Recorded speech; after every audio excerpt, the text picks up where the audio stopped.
많은 사람들이 시간이 나의 것인 것처럼 삽니다. 시간은 눈에 보이지 않아서 누구의 소유인지가 잘 보이지 않을 때가 많습니다. 인간은 다 시간 안에 있습니다. 우리는 시간 안에 있고 시간에 묶여 있고 시간에 따라 흘러갑니다. 가는 세월을 잡을 수 있는 사람은 아무도 없습니다. 지나간 시간을 돌이킬 수 있는 사람도 없습니다. 오는 시간을 재촉할 수 있는 사람도 없고 시간을 뛰어넘을 수 있는 사람도 없습니다. 시간 안에 있다는 것은 우리가 인간이라는 것을 말합니다. 그러니까 시간은 나의 것이 아닌 것입니다. 내가 주관할 수 없기 때문입니다. 성경은 시간이 하나님의 것이라고 말합니다. 하나님은 세상을 창조하실 때 시간의 주인이 하나님이신 것을 보여주셨습니다. 그래서 일곱째 날 시간을 축복하셨고 시간을 거룩하게 하셨습니다. 저는 그것이 안식일의 의미라고 생각합니다. 참된 안식은 이 모든 시간이 하나님의 것인 것을 깨닫는 것입니다. 그리고 하나님의 햇볕을 받듯이 그 안에 머물러 있는 것입니다. 그것이 1시간이든 24시간이든 아니 24/7이든 하나님 앞에 있는 것, 그것이 참된 안식일 것입니다. 한 주간 동안 기도할 때마다 이렇게 말했습니다. 하나님, 하나님의 시간입니다. 하나님의 시간 안에 있고 싶습니다. 하나님의 시간으로 들어갑니다. 나는 나의 모든 것이 하나님의 것이라고 수없이 고백해왔지만 시간이 하나님의 것이라고는 생각하지 못했던 것 같습니다. 시간이 하나님의 것인 것을 고백하기 시작하니까 나의 모든 것이 하나님의 것인 것을 고백하는 것이 더 쉬워졌습니다.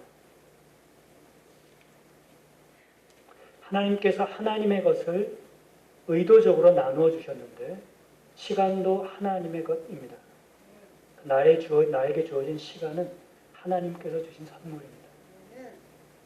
하나님께서 의도적으로 행동하신 것처럼 우리에게도 의도적인 결단이 필요하겠다라고 하는 것이 제가 지난주에 드린 말씀이었던 것 같습니다.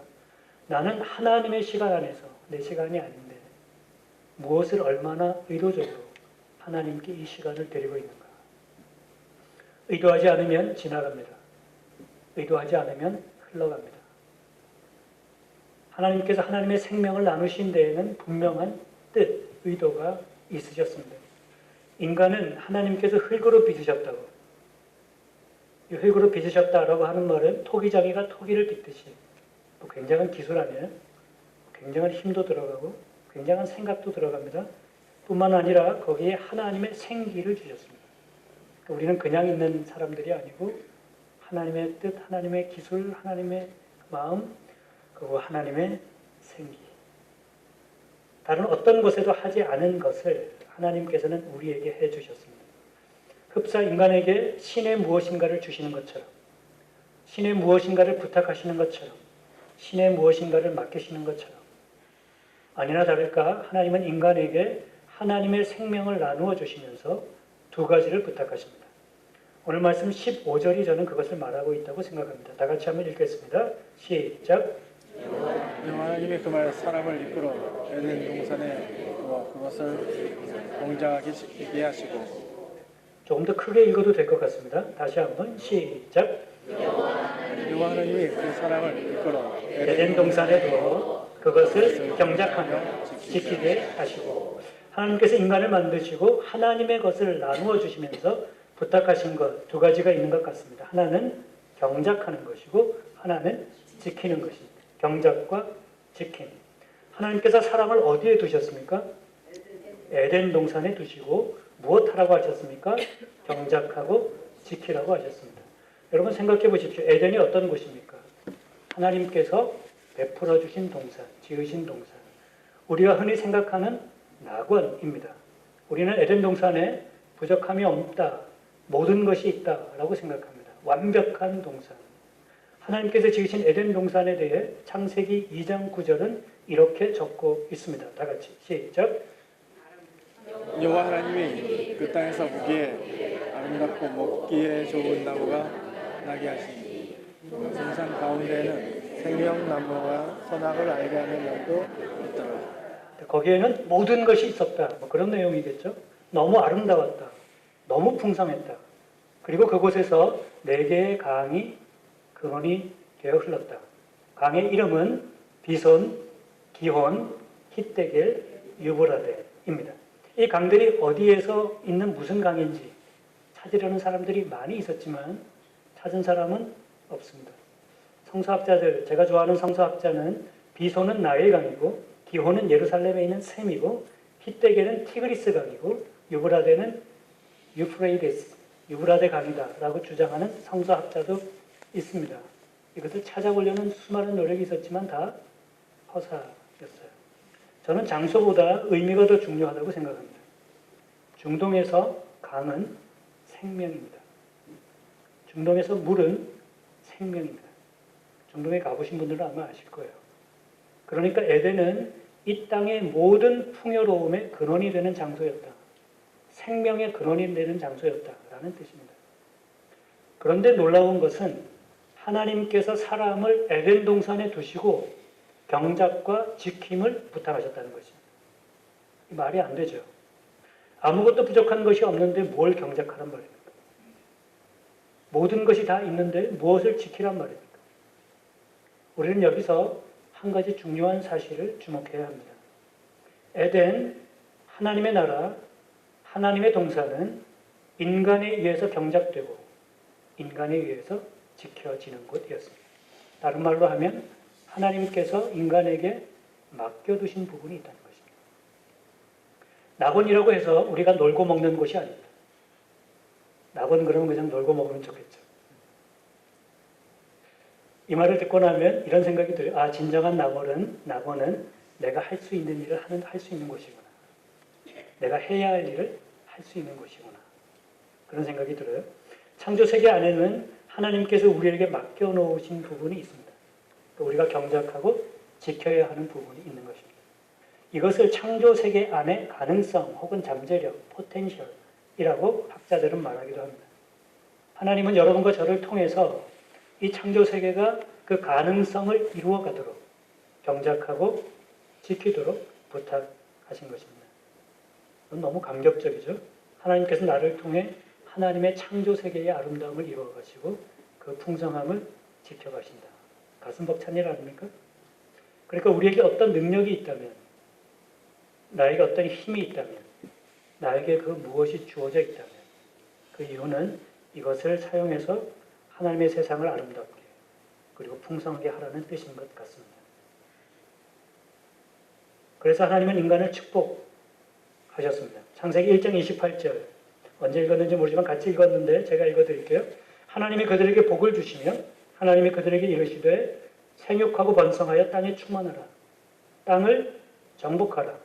바다의 물고기와 하늘의 새와 땅에 움직이는 모든 생물을 다스리라. 이것이 하나님께서 인간에게 주신 축복입니다. 생육, 번성, 충만, 정복, 다스림.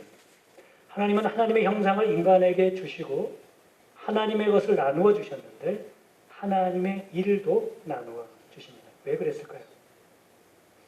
하나님의 세계를 경작하고 지켜야 할 사람들을 주셨기 때문입니다. 바로 우리를 주셨기 때문입니다. 그러니까 우리를 껴주신 거예요. 하나님의 일에. 너무 감사한 거죠. 큰 틀은 이런 겁니다. 하나님께서 인간을 축복하신 이유는 하나님께서 인간에게 하나님의 형상을 주시고 하나님의 것을 나누어 주신 이유는 하나님께서 하시는 경작과 지킴의 일부를 부탁하신 겁니다. 경작, 지킴. 경작은 더 나아지게 하는 거죠. 그래야 싹도 나고 이렇게 줄기도 나고 꽃도 피고 열매도 맺는 거잖아요. 그러니까 잠재력과 가능성을 다 이루어지게 하는 것.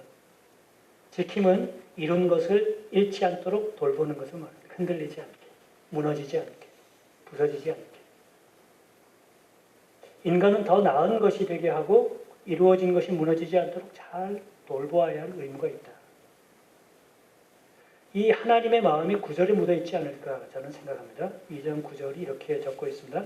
여호와 하나님이 그 땅에서 보기에 아름답고 먹기에 좋은 나무가 나게 하셨다. 보기에 아름답고 먹기에 좋은. 저는 이렇게 정리했어요. 이것은 아름다움과 풍성함을 말하는 것이다. 아름답게, 풍성하게. 미의 추구죠. 아름다움의 추구. 그러니까 그 사람이 우리가 이 땅에 살면서 그래도 보기 좋은 떡이 먹기가 좋다고 그러잖아요. 왜 그러냐면 아름다움을 추구하는 본성이 있기 때문입니다. 이것이 모든 인간을 향한 하나님의 마음일 것 같습니다. 모두가 아름답게, 모두가 풍성하게. 그러니까 아름다움과 풍성함을 향해 사는 것, 그것이 창조의 원리인 것이죠. 그러니까 여러분 살면서 아름다워지셔야 돼요. 그리고 풍성해지시길 바랍니다. 여러분들뿐만 아니라 여러분 주위도 아름답고 여러분 주위도 풍성하기 바랍니다.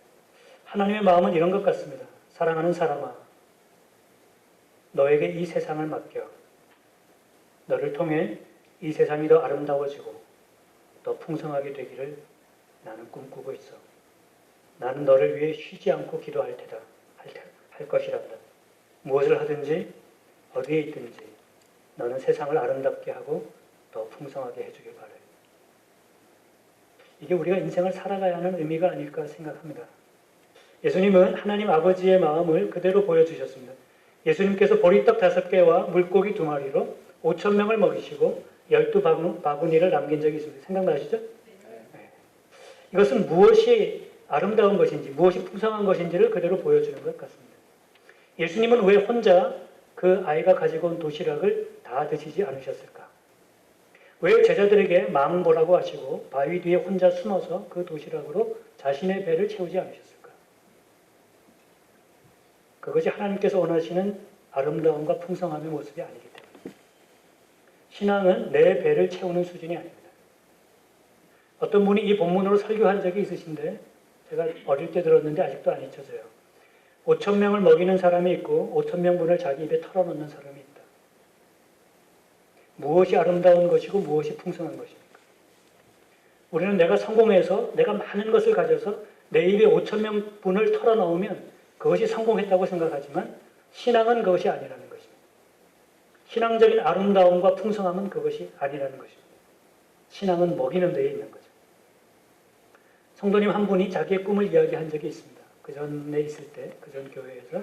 이분은 새벽 기도회에서 친교를 도맡아 준비하던 분인데 그분이 제게 이렇게 말한 적이 있어요. 목사님, 저는 이 새벽에 100명을 먹이는 것이 꿈입니다. 100명이었나? 1000명이었나? 예수님께서 자신이 이 땅에 오신 이유를 말씀하신 적이 몇 번 있으십니다. 그 중에 요한복음은 이렇게 적었습니다. 도둑이 오는 것은 도둑질하고 죽이고 멸망시키려는 것뿐이요. 다 같이 내가 온 것은 양으로 생명을 얻게 하고 더 풍성히 얻게 하려는 것이다. 이 말씀을 읽고 나는 도둑이 아니다. 나는 남의 것을 훔친 적이 없다라고 생각하면 이 말씀을 잘못 읽는 것입니다. 이 말씀은 제게 이렇게 다가옵니다. 도둑은 자기를 위해 살고 나는 너희를 위해 죽는다. 라는 것이에요. 자기를 위해 사는 사람은 다 도둑입니다. 예수님은 우리에게 가장 풍성한, 가장 아름다운 그 인생을 보여주셨습니다. 하늘 인생을 우리에게 주시려고 오셨습니다. 우리는 그분을 믿고 그분을 사랑한다고 고백하죠. 그렇게 사셨고, 그렇게 죽으셨고, 그리고 다시 살아나셨습니다. 이렇게 사는 것이 진짜 사는 것이라고. 이것이 하나님의 세상의 모든 잠재력을 일깨우는 것이라고. 이렇게 죽는 것이 진짜 잘 죽는 것이라고. 이렇게 죽으면 하나님께서 다시 살리신다는 것을 보여주신 것입니다. 예수님은 자기를 위해 이 땅에 오지 않으셨습니다. 이 땅에 왜 오셨겠어요? 하나님의 아들이. 예수님은 양을 위해서 오셨다고 말씀하셨습니다. 세상을 위해서 오셨다고. 그러니까 여러분과 저를 위해서 오신 것입니다. 우리를 경작하시기 위해, 우리를 아름답게 경작하시고 나를 풍성하게 지켜주시기 위해. 예수 믿는 것은 그 삶의 아름다움과 풍성함을 믿는 것입니다. 예수 믿는다는 것은 그 삶의 아름다움과 풍성함을 받아들이는 것입니다. 그 죽음의 아름다움과 풍성함을, 그리고 마침내 부활의 아름다움과 풍성함을 받아들이는 것입니다. 나의 잠재력을 10분 발휘하는 것 누가 나쁘다고 하겠습니까? 이 땅에서 성공하는 것 누가 손가락질 하겠습니까? 그러나 그것만이 신앙의 목적이 아니라고 생각해 주시기 바랍니다. 하나님께서는 그 다음을 바라고 계십니다. 그래서 무엇? 그래서 어쩌자는 거냐?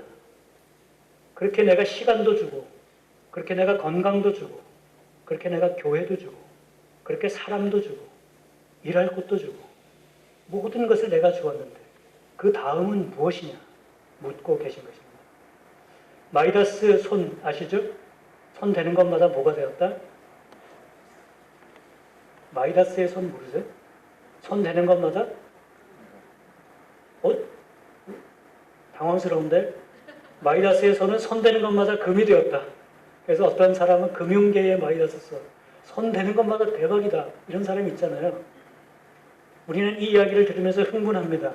그러나 마이다스의 손 이야기는 불행을 이야기할 때 쓰는 예화입니다.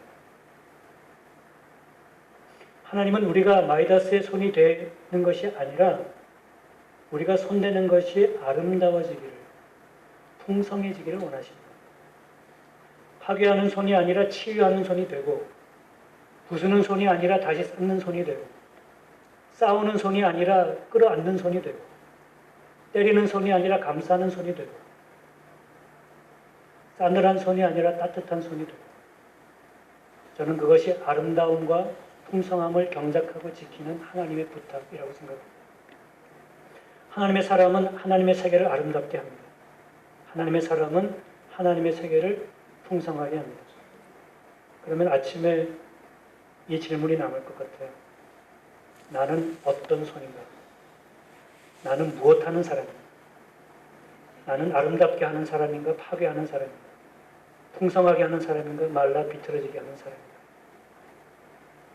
우리가 무엇을 하든지 어디에 있든지 우리 교회가 무엇을 하든지 저는 그것이 하나님의 아름다움과 풍성함을 경작하고 지켜내는 일이기 바랍니다. 그것이 교회가 있는 이유일 겁니다. 그것이 여러분들에게 가정을 주신 이유일 겁니다. 그것이 여러분들에게 일터를 주신 이유일 겁니다. 우리가 이 사회 속에서 이 나라 속에서 살고 있는데 우리가 있기 때문에 여러분들이 있기 때문에 이 교회가 있기 때문에 더 아름다워지기를 더 풍성해지기를 그렇게 하나님의 마음을 하나님의 뜻을 이루어가는 그런 교회 그런 사람 되기를 간절히 기도합니다.